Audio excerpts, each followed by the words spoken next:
Bienvenidos a De Película, el espacio de Caracol Radio dedicado al séptimo arte. Dirige y conduce Mario Alcalá.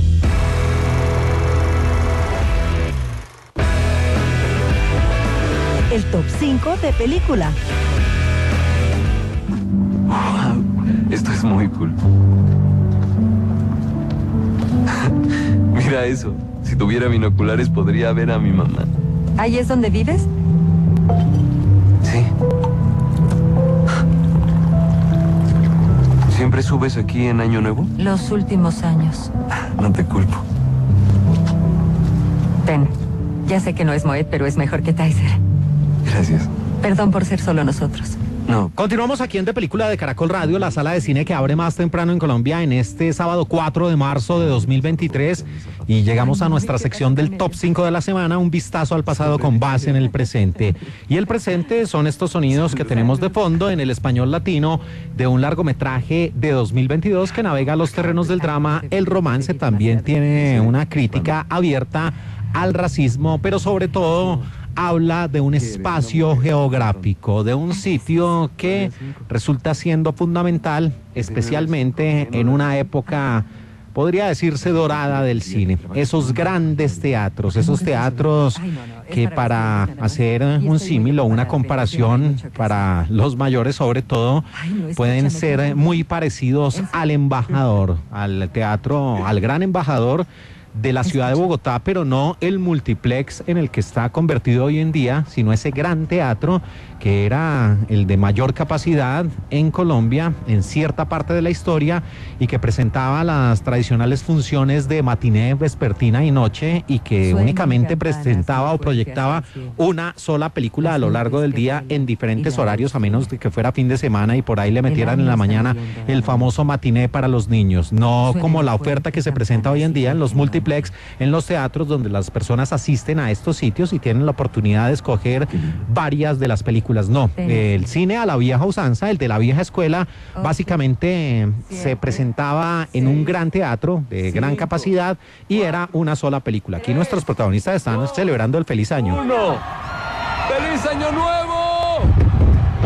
Sí, la noche se llena de luz con los fuegos pirotécnicos en la terraza, en lo más alto de ese viejo teatro que se convierte en un personaje más de la historia de esta película Empire of Light o El Imperio de la Luz. Un film que tiene 1 hora 55 minutos de duración y que tiene como gran director a uno de los buenos realizadores de la historia reciente del cine, el gran Sam Mendes, nacido el 1 de agosto de 1965 en Berkshire, en Inglaterra, responsable de tremendos largometrajes como Road to Perdition, Camino a la Perdición, esa película de 2002 con Tom Hanks y Paul Newman. También este hombre hizo la mejor producción en mi concepto de la saga del 007 de James Bond con Skyfall en 2012. También hizo tremenda y estremecedora película llamada Revolutionary Road en el año 2008 con Kate Winslet y con Leonardo DiCaprio.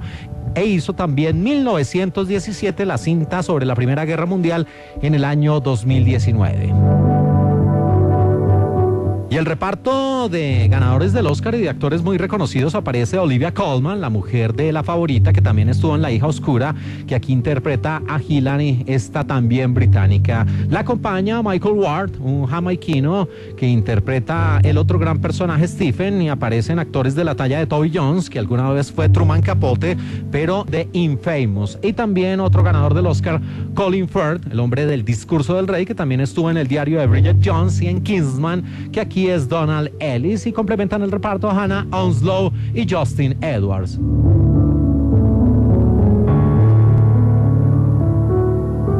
Y esta película del Imperio de la Luz sobre todo resulta siendo una cinta melancólica. Y aquí la historia o el tiempo en el que se desarrolla es en 1980 en una ciudad costera en el Reino Unido donde aparece ese escenario, el viejo Empire. Un teatro que a lo largo del film se convierte en el lugar de los acontecimientos y que en algunas secuencias muestra su otrora grandeza, porque es un sitio que se suponía era el más grande de la región, pero que en la actualidad tiene unas zonas abandonadas que incluso se han convertido en el hogar de varias palomas que buscan allí su nido. y aún sigue en pie, pero ya presenta en una sala más reducida esas grandes películas y aparecen todos los personajes que trabajan en ese lugar, incluyendo a Hilary, que es una mujer, podría decirse, la encargada, la supervisora de diferentes aspectos y que es una todera, porque si llega a faltar alguien, ella puede ser la encargada de vender las boletas a la entrada del teatro o incluso también estar pendiente de la entrada y la acomodación del público asistente en sus diferentes asientos. Y allí aparece el otro personaje de la historia, Stephen, el rol a cargo de Michael Ward, un hombre negro que infortunadamente no ha encontrado su lugar en el mundo, que ha venido dando tumbos buscando un trabajo que le permita vivir, y cuando encuentra sitio como acomodador o como integrante de este grupo del Empire, finalmente ve cómo esos sueños empiezan a convertirse agridulces. El lado dulce es que empieza a mostrar una relación o sentir una atracción emocional y física por Hilary, pese a que ella es una mujer adulta y él es apenas un joven. Son de diferentes condiciones, sobre todo su color de piel. Él es negro, ella es una mujer blanca, y esto no podría ser visto o bien visto por esa sociedad de 1980 que tiene una clara inclinación racista. Y allí aparecen otros personajes, como el de Donald Ellis, el rol a cargo de Colin Firth, un hombre que es el gerente, el regente del Empire, que lleva una vida supuestamente feliz en su matrimonio, que es un modelo a seguir en la sociedad, que incluso tiene un ambicioso proyecto de darle al Empire esa vieja gloria de antaño. Pero este hombre, si bien se muestra como un hombre de familia casado, cuando llama a su oficina a Hilary no es para hablar precisamente de cosas del trabajo, ni mucho menos, sino que la llama y prácticamente abusa de su poder, de su posición, y prácticamente en algunas situaciones la obliga a tener algo de intimidad, algo de sexo con ella. Y aparece también el rol de Norman,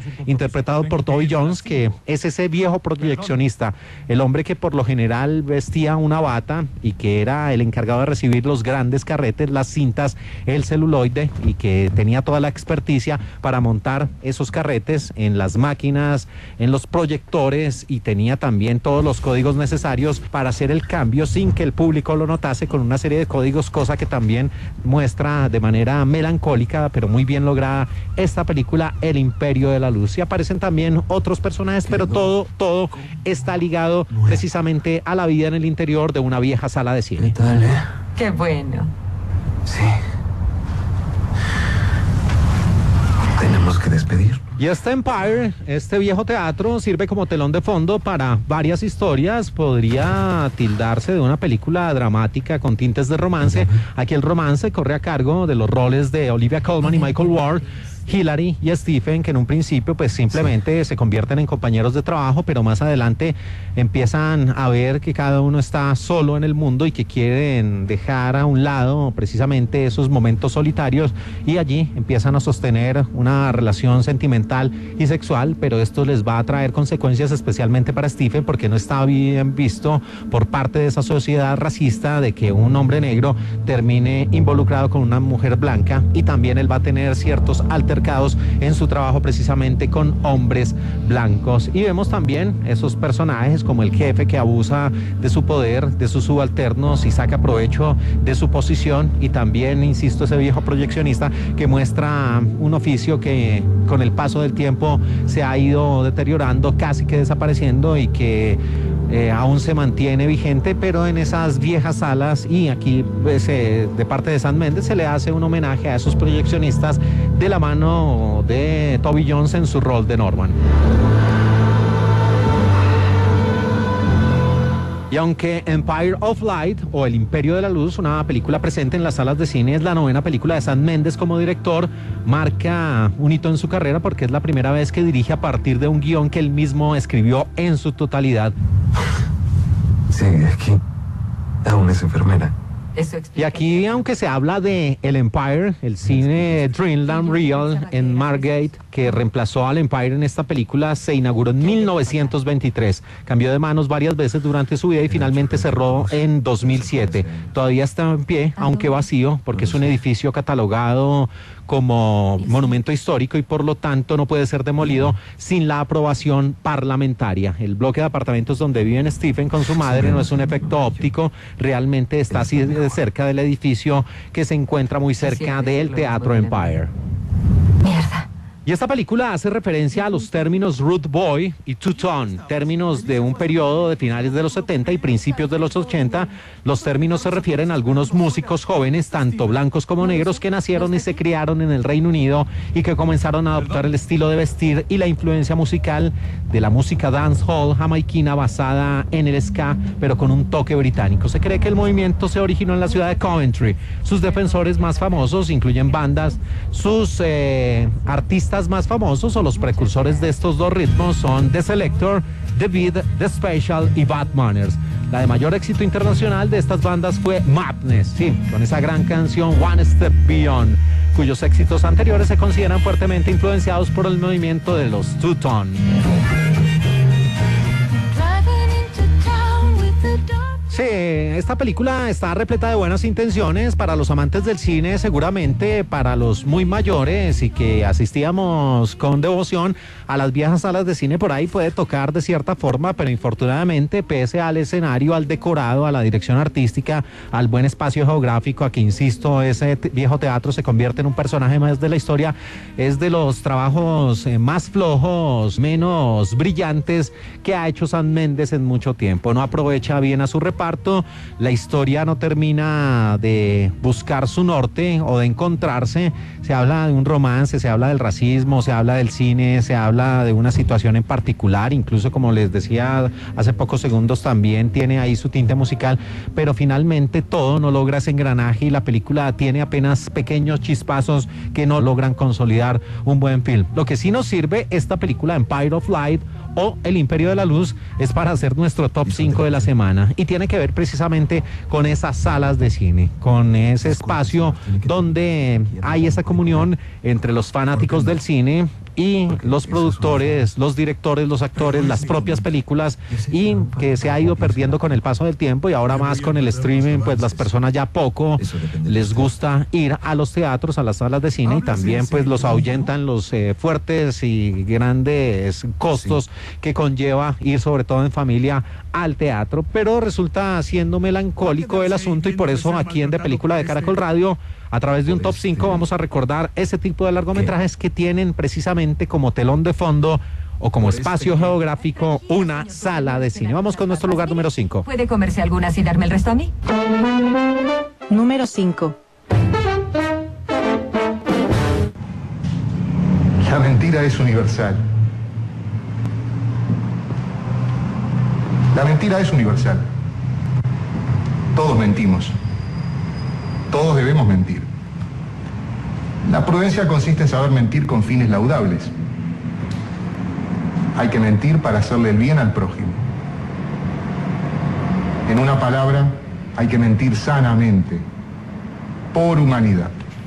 Y estos sonidos pertenecen a nuestra posición número 5 en su idioma original, una coproducción entre Uruguay y España de 2010 y de 67 minutos de duración, la película La vida útil. No hay que mentir con tortuosidad ni con miedo. No hay que mentir como si estuviéramos avergonzados de la mentira. Hace un discurso en una clase noble acerca de la mentira Jorge, el gran protagonista de esta historia, de este film uruguayo dirigido por Federico Beiroc, que tenía el guión de Inés Bortagaray, también Gonzalo Delgado. Y aquí Versátil Cinema nos llevó esta historia donde aparece el personaje de Jorge, un hombre que tiene 45 años de edad, que prácticamente, como decía un viejo comercial de la televisión, es el hijo bombril, el hijo que nunca se fue de casa, el que aún después de 4 décadas vive con sus padres y que ha tenido un trabajo en el cual ha permanecido la mayor parte de su existencia.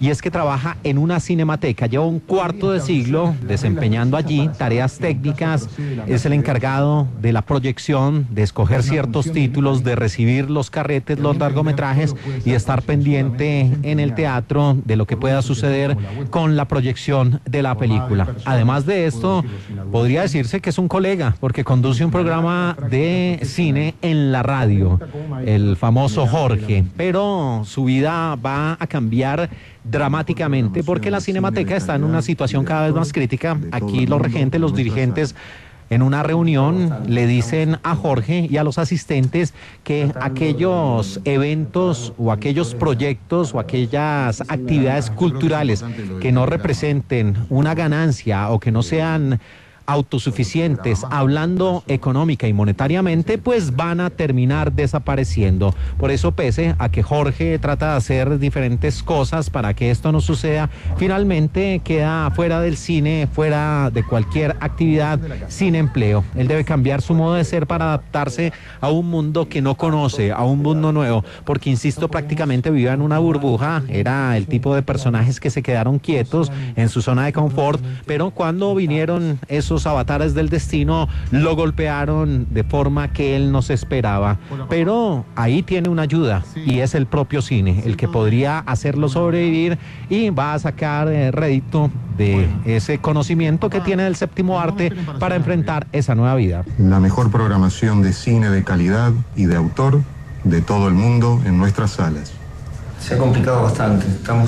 Ahí estaba Jorge al aire precisamente hablando de cine en la radio en esta película que hace un repaso por la cinematografía de Uruguay, hablando de esos viejos largometrajes, incluyendo uno que fue muy célebre en las salas de cine alternativo de nuestro país, El Baño del Papa. Nuestro lugar número 5 de 2010, la coproducción entre Uruguay y España, titulada La Vida Útil. Es otro telegrama más por el atraso de 8 meses que tenemos del alquiler.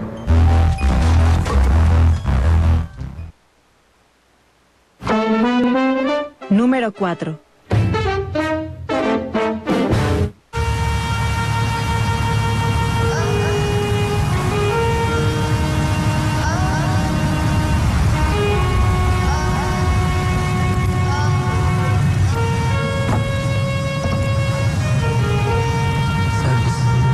Service. Varias veces pronuncian esta palabra a lo largo del film y es el título de esta película que ocupa nuestro lugar número 4, un largometraje filipino de 2008, Service, Servicio, que tuvo en la dirección a Brillante Mendoza, en el guión Armando Lao, en la fotografía estaba Odisei Flores y era una coproducción entre Filipinas y Francia protagonizada por Gina Apareño, Jacqueline Jose y Julio Díaz.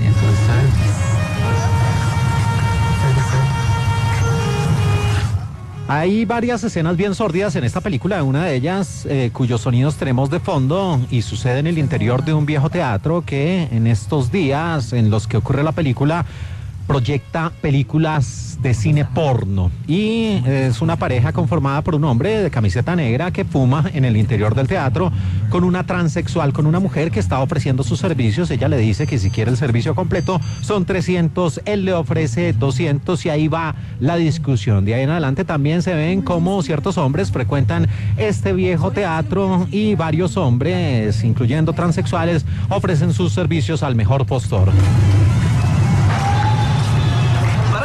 Y esta película Service, esta coproducción entre Filipinas y Francia, gira en torno a esa viaje.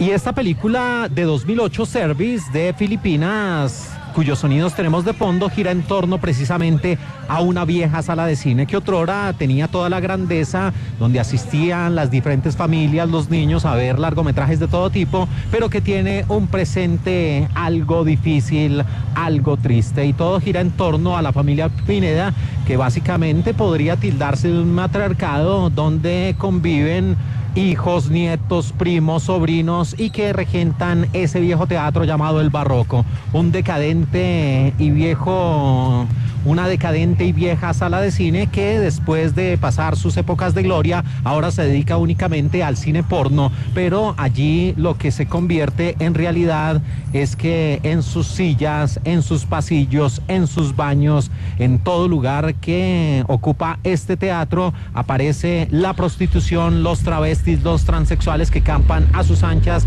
y que prácticamente hacen de ese lugar un sitio sórdido donde las bajas pasiones, el lado oscuro y también el sexo fácil están a la orden del día. Pero allí también vamos a encontrar una película que muchos catalogan como del neorrealismo filipino por parte de su director Brillante Mendoza, porque este hombre, con base en una pobre dirección artística con un sonido fatal como el que escuchamos de fondo, lo que quiere aumentar es la visión acerca de la crudeza y de la pobreza y de la prostitución que se vive en un país como Filipinas y en las grandes ciudades, pero toma ese espacio geográfico a partir de una vieja sala de cine que está derruida, que está prácticamente a punto de caerse, pero que se convierte en el sitio donde, con base en la proyección de películas porno, se dan lugar varias historias, incluyendo por supuesto las de el sexo fácil y la prostitución.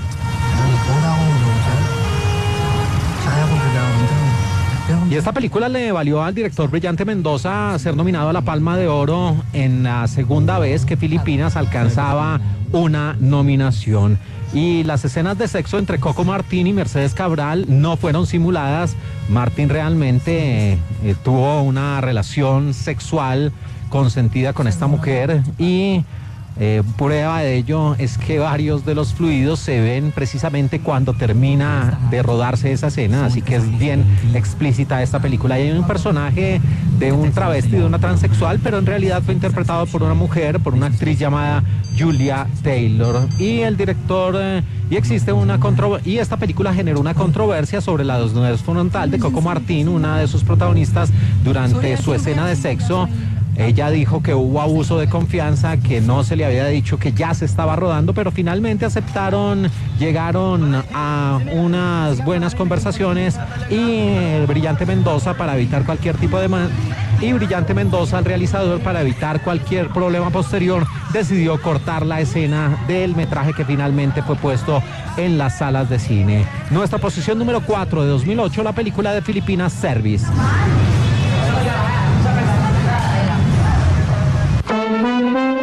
Número 3.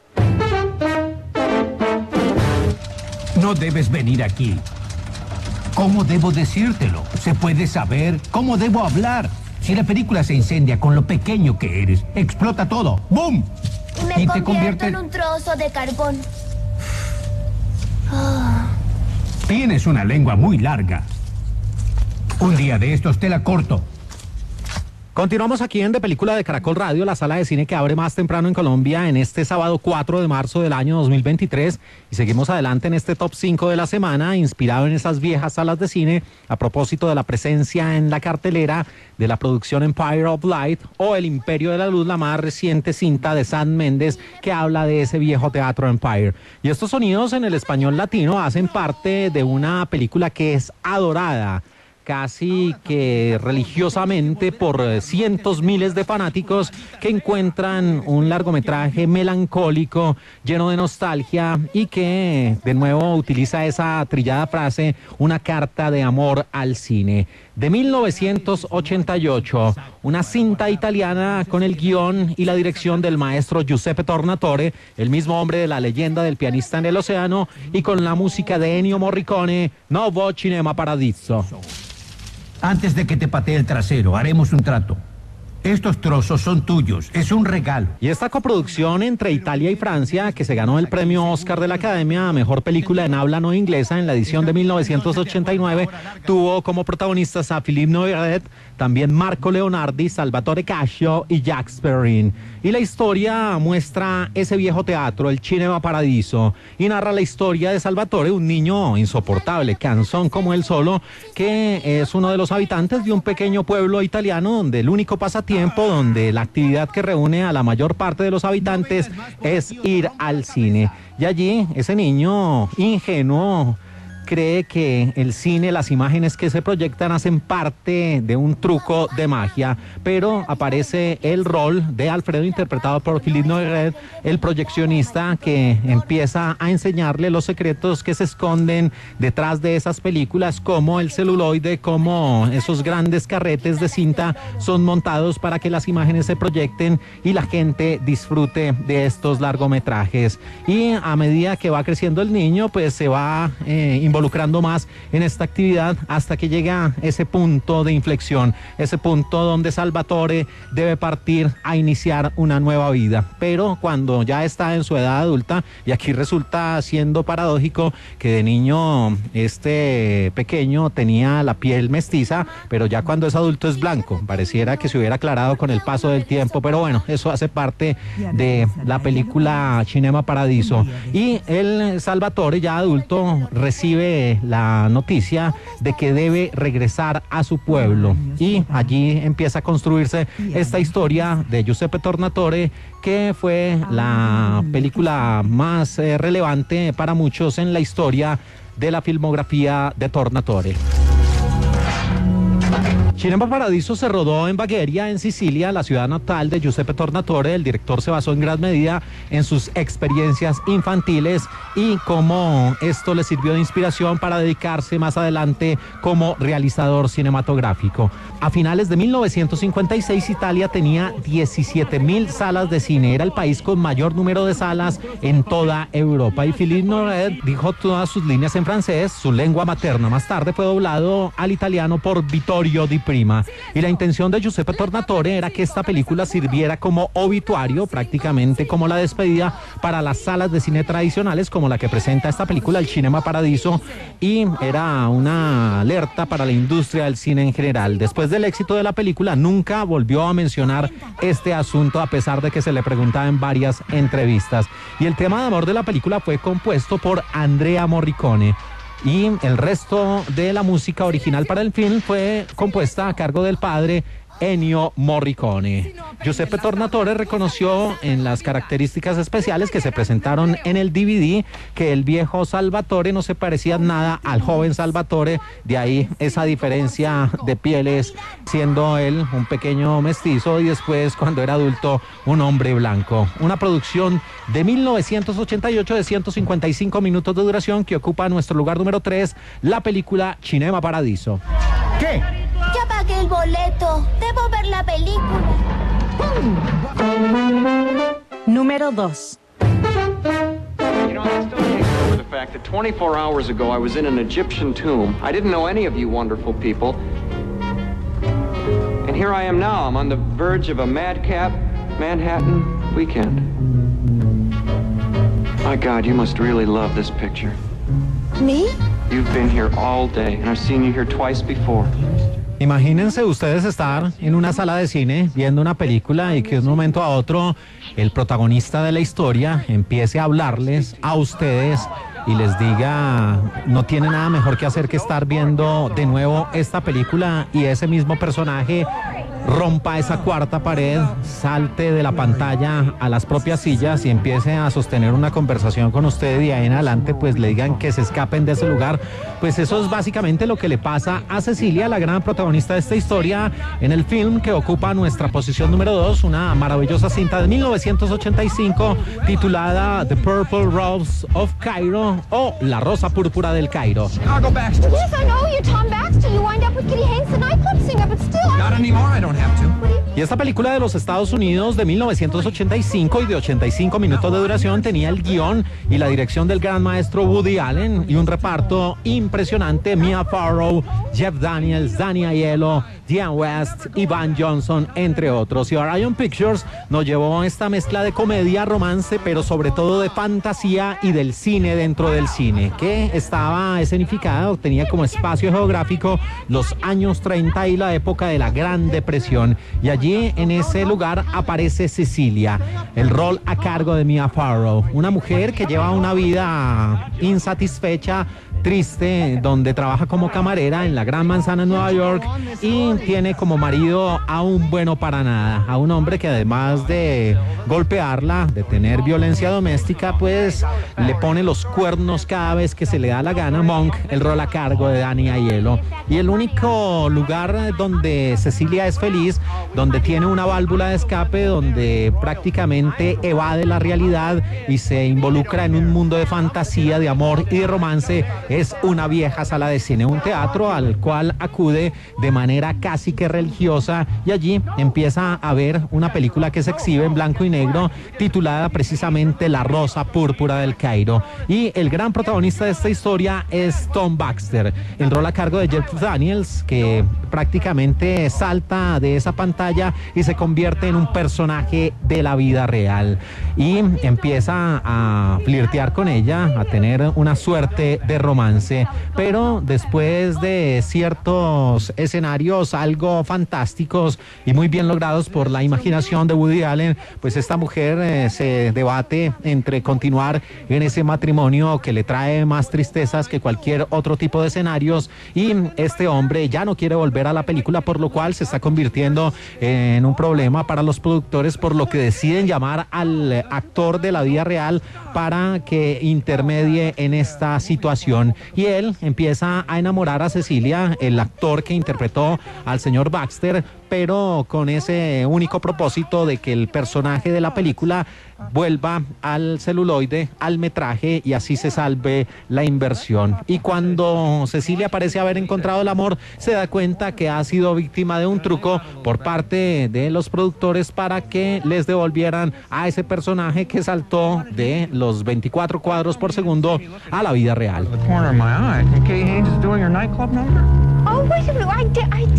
Después de esa primera visión que tuvo Woody Allen acerca de su película La Rosa Púrpura del Cairo, recibió la noticia de que si cambiaba su final podría tener gran éxito. Woody Allen se negó diciendo que el final es una de las razones por las que hizo esta película y prácticamente fue una situación que nunca negoció. Jeff Daniels reemplazó a Michael Keaton en el papel principal. Keaton fue elegido originalmente y el metraje se rodó durante 10 días. El director Woody Allen decidió que no estaba funcionando, sintiendo que Michael Keaton, a pesar de su buena actuación, hasta el momento estaba mal elegido porque era demasiado contemporáneo para el papel y no encajaba bien en esta película de época. Keaton había aceptado un recorte salarial considerable para hacer esta película con Woody Allen. Aparentemente Michael Keaton iba a aparecer en otra producción posterior de Woody Allen para compensar esta decepción, pero hasta lo que va corrido de este tiempo no se ha dado esa reunión entre Michael Keaton y Woody Allen, y el mismo director Allen ha dicho más de una vez que esta es su película favorita de las que ha hecho.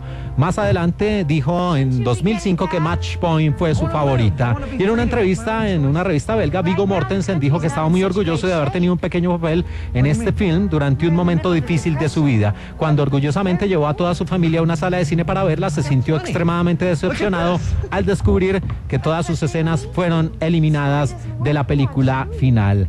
Nuestro lugar número 2 de 1985, The Purple Rose of Cairo, o La Rosa Púrpura del Cairo. I really should get back home. I have to cook dinner. Slip away from your husband tonight. Meet me here. Número 1. Luke,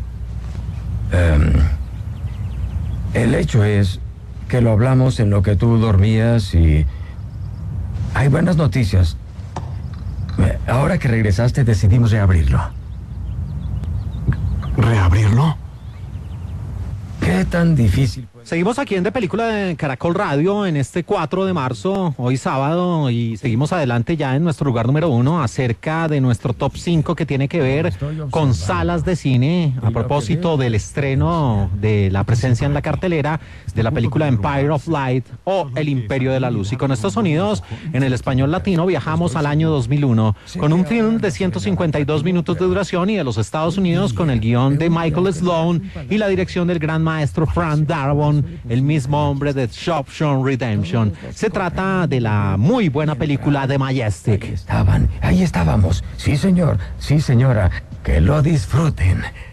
Un gran reparto presentó The Majestic, la película de 2001, Jim Carrey, que de nuevo demostraba su gran capacidad, su gran talento, porque no solo es el hombre de la comedia, sino también podía ejecutar grandes roles dramáticos como en la película The Majestic, acompañado del gran Martin Landau, el hombre ganador del premio Oscar de la Academia, que estuvo en Ed Wood y que fue uno de los personajes que hizo parte del elenco de la serie original de Misión Imposible por allá en los años 60. También estaban Laurie Holden y Bob Balaban.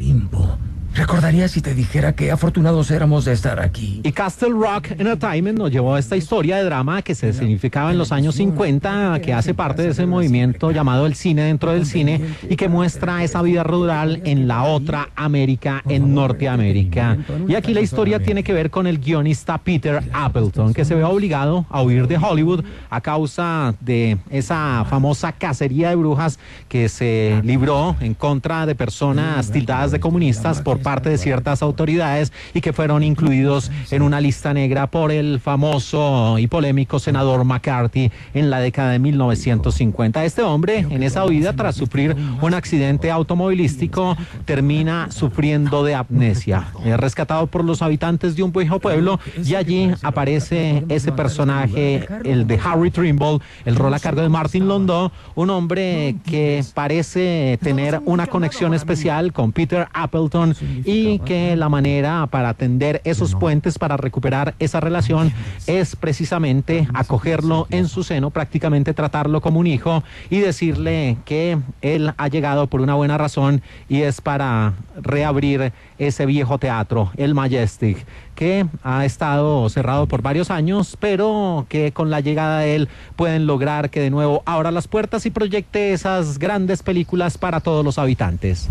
Bobby Rilke, pelirrojo y pecas. Siempre andaba en bicicleta gritando como alma en pena. Y en un momento, mientras los personajes de la película examinan una exhibición de héroes de la Segunda Guerra Mundial, en el frente se muestra una fotografía de varios hombres en uniforme. Esta foto es de soldados de la vida real que lucharon en la Segunda Guerra Mundial, todos los cuales establecieron su hogar en el lugar donde se filmó la película Ferndale, California.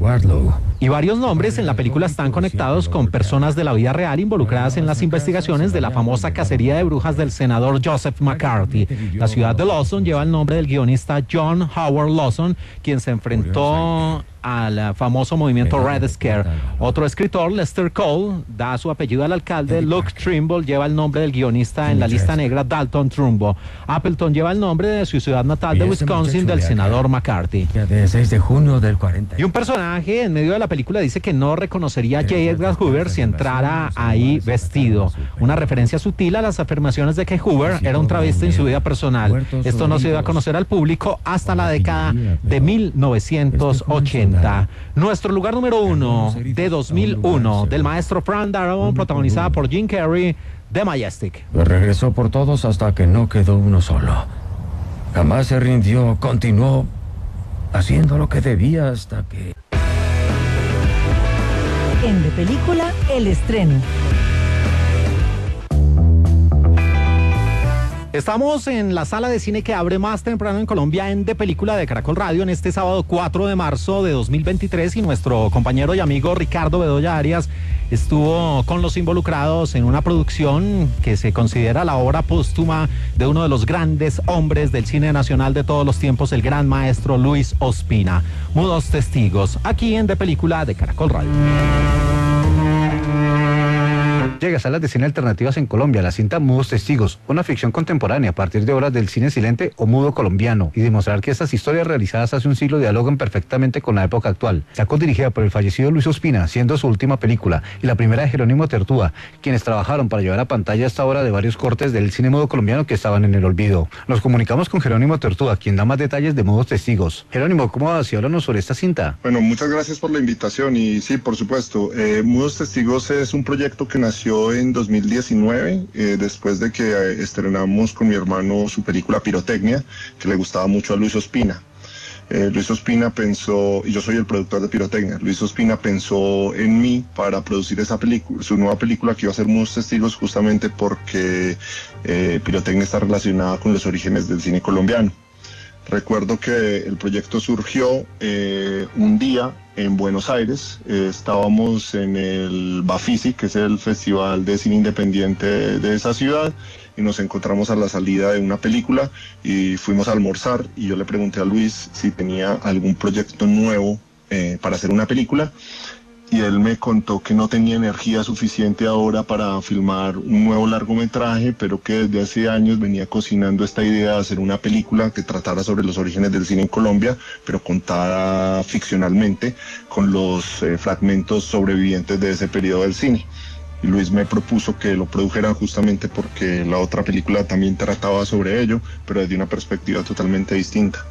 Esas primeras semanas de trabajo con Luis fueron vertiginosas, en el sentido de que me lo propuso, yo acepté, y al mes estábamos ya participando con el proyecto en FIT Marseille, en una sección que se llama FIT Lab, que es una sección muy importante de industria, en la que ya habíamos presentado 5 minutos, los 5 minutos iniciales de la película, y presentamos el proyecto ante una audiencia, e incluso resultamos ganadores de uno de los premios que daban allí para la realización, y incluso pues ya estábamos trabajando en el guión. En esa primera fase pues Luis Ospina iba a ser solamente el director y yo iba a ser el productor.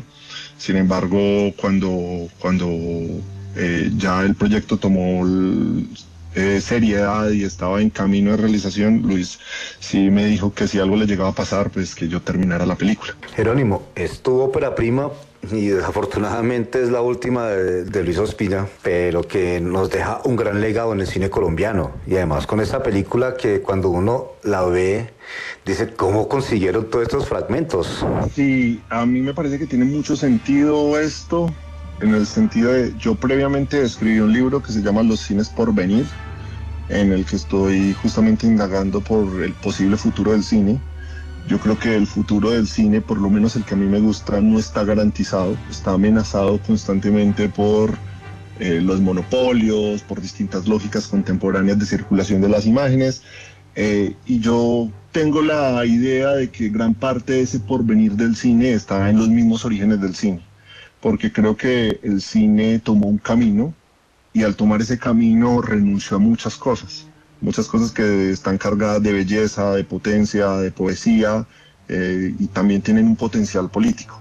Entonces, para mí es como muy significativo pasar de reflexionar sobre el futuro del cine a tener que terminar la última película del director colombiano que más admiro, pero al mismo tiempo tener que ir a buscar el cine contemporáneo en las primeras imágenes que se produjeron en el país.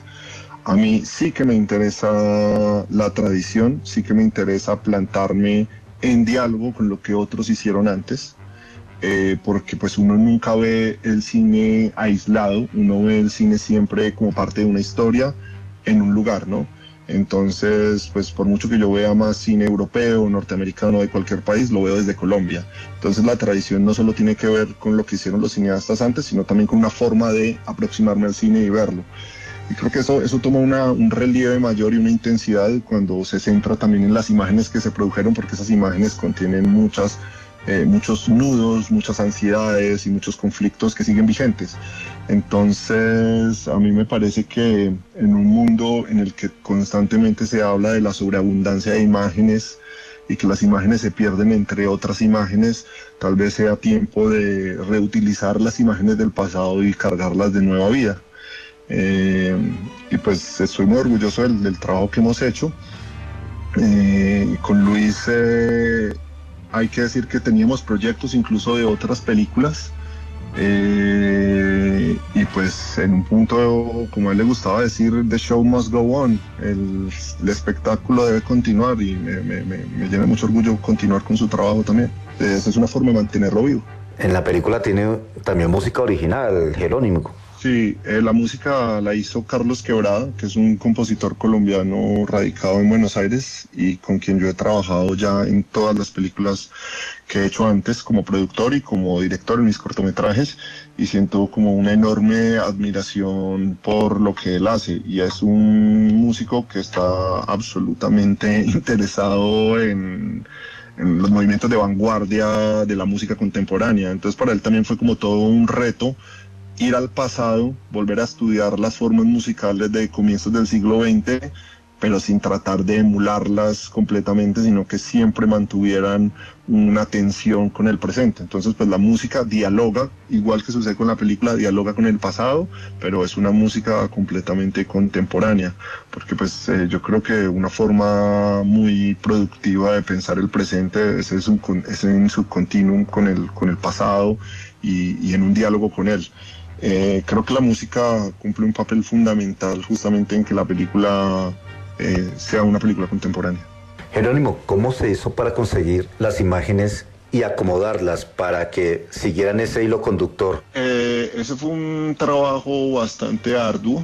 Digamos que delimitar el universo de imágenes que íbamos a utilizar en la película fue bastante rápido porque está en el ADN de la historia, pero ya después la labor de conseguirlas, sobre todo en condiciones de exhibición, fue muy difícil. Las imágenes están resguardadas o protegidas por Patrimonio Fílmico Colombiano. Hay que decir que estas imágenes, gran parte de ellas uno las puede ver en ediciones de DVD que ellos publican. Sin embargo, pues la calidad de DVD no es apta para poder hacer las películas, y las copias pues es nuestro patrimonio, entonces hay que tener mucho cuidado con ellas y no cualquiera tiene acceso a ellas. Entonces pues Patrimonio, por supuesto, es una entidad que permite el acceso a las imágenes, pero hay que pasar por una serie de pasos y también mostrar la seriedad del proyecto, porque acá no solo se trataba de acceder a las imágenes, sino materialmente a los rollos de exhibición de 35 milímetros que aún hoy se conservan. Adicionalmente, el proceso de montaje de una película hoy es digital, entonces yo no puedo trabajar sobre esas copias, ni sobre copias de esas copias, sino que tienen que ser digitalizados a estándares de hoy. En eso también cumple un papel muy importante la Cinemateca de Bogotá, que nos ayudó con las digitalizaciones. Entonces, pues, a ver, Luis conocía bastante bien la historia de estas imágenes. Él tenía en su archivo tenía copias de estas películas, pero en versiones de muy baja calidad. Ahí fue donde las pude ver, gran parte de ellas por primera vez, otras pues yo ya las conocía, algunas circulan en internet también en calidades muy malas. Y ya después, cuando obtuvimos los primeros premios de financiación, como este que te conté en Francia, o uno muy prestigioso que se llama Ubervals, que otorga el Festival de Cine de Rotterdam, ahí el proyecto como que ya se encaminó y las instituciones ya nos prestaron como atención y nos ayudaron a poder acceder a las imágenes. Y después fue un trabajo arduo de investigación, de ver muchas veces la película, de leer la historiografía, de leer la historia del cine colombiano, para también poder ver esas imágenes con los ojos adecuados. Yo siempre le pregunto a los directores, a los productores, sobre eso, sobre la financiación de las películas, porque el cine colombiano, como dices, es difícil hacerlo y es difícil conseguir los recursos y es difícil arañarlos, a pesar de que la ley de cine amplió mucho todos esos recursos. Sí, la ley de cine cambió para siempre el panorama del cine colombiano desde que apareció.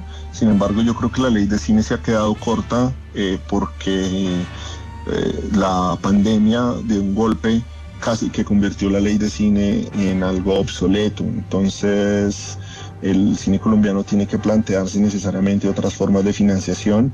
Después de la pandemia la gente no está yendo tanto a cine, ha perdido la costumbre de hacer, porque durante 2 años de estar encerrados se crearon otras costumbres la gente no deja de ver cine, el cine sigue siendo muy importante para la gente, pero ya en su mayoría no se ve en las salas de cine. Entonces, si las películas tienen otras ventanas y el cine colombiano se financia por lo que generan esas ventanas, creo que es importante que las instituciones de cine aquí se planteen refinanciarse a través de lo que generan esas ventanas, como se está haciendo en otros lugares del mundo.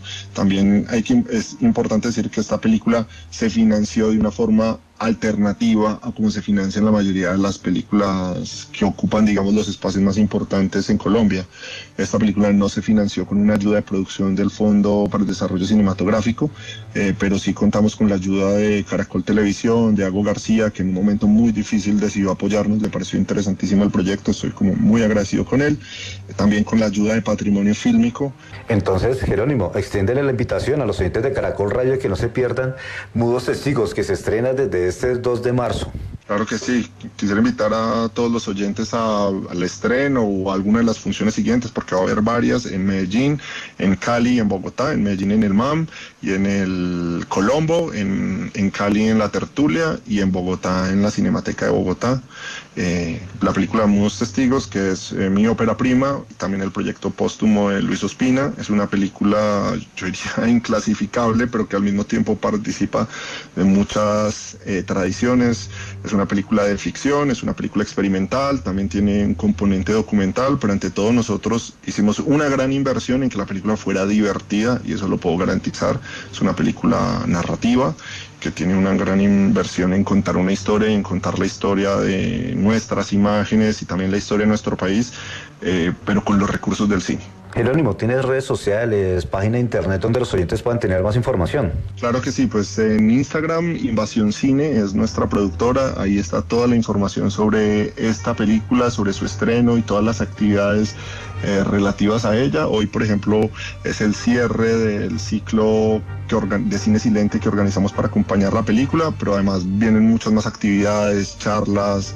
Entonces nos pueden seguir por Instagram y en Facebook. Nuestra empresa se llama Invasión Cine. Y nuestro distribuidor, que también tiene toda la información, se llama Danta Cine, que también tiene las mismas redes. Jerónimo Tertúa, director de la película Mudos Testigos, muchas gracias por estar en Caracol Radio y éxitos con esta bella cinta. Muchísimas gracias por la invitación. Disfrutan de película el tráiler.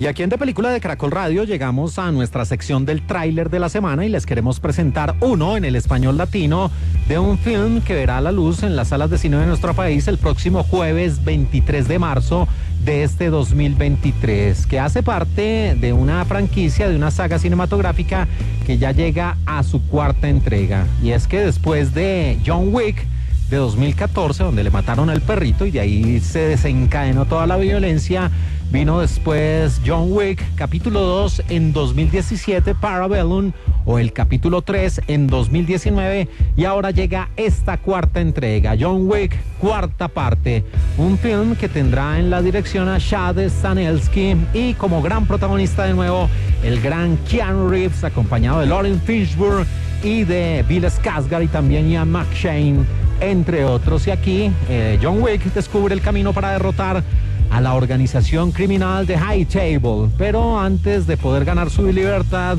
para el bueno de John Wick deberá enfrentarse a un nuevo enemigo. De lo contrario no habría película, porque ya creo que los ha enfrentado a todos, ya hasta se ha caído desde lo más alto de ese famoso hotel y sigue tan campante para hacer una cuarta entrega. John Wick 4, estreno 23 de marzo, jueves de este 2023, y aquí los dejamos con su tráiler en el español latino.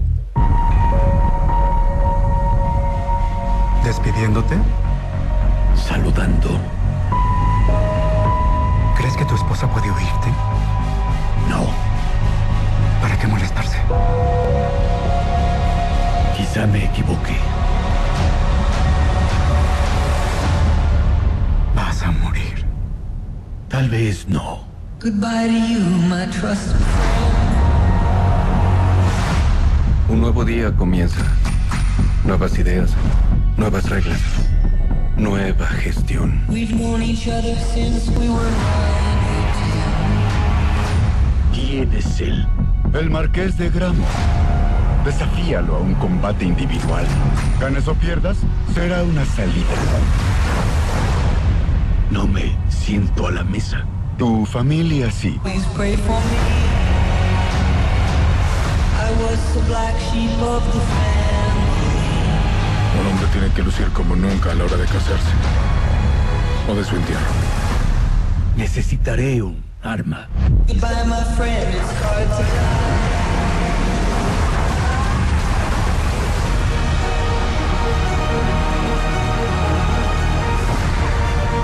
Si ganas, la mesa cumplirá su palabra. Tendrás tu libertad. Bajo las antiguas leyes, uno sobrevivirá. No reunirse al amanecer supondrá la ejecución. Últimas palabras, Winston. Diviértete ahí afuera.